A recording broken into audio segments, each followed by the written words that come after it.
এই পশ্চিমবঙ্গে বিগত কয়েক বছর ধ্বংস হয়েছে, সেই জায়গা থেকে ভারত সরকার তাদের আশা স্বপ্ন পূরণ করার জন্য নতুন প্রজন্মের, শিক্ষিত প্রজন্মের দিকে হাত বাড়িয়ে দিয়েছেন। এবং আমি ব্যক্তিগতভাবে মনে করি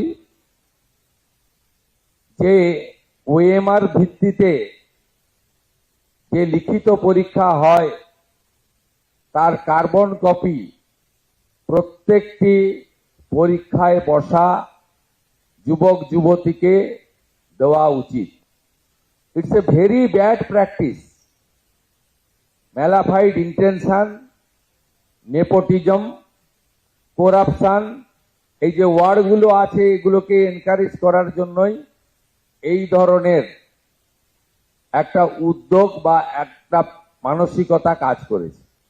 আমরা চাই যে ওরালের নাম্বারটা একটু কম করে স্বচ্ছতার সঙ্গে যাতে আগামী দিনে রিক্রুটমেন্ট হয় এবং তার স্কোর রিক্রুটমেন্ট বোর্ডগুলো ওয়েবসাইটে দিয়ে দিতে পারে।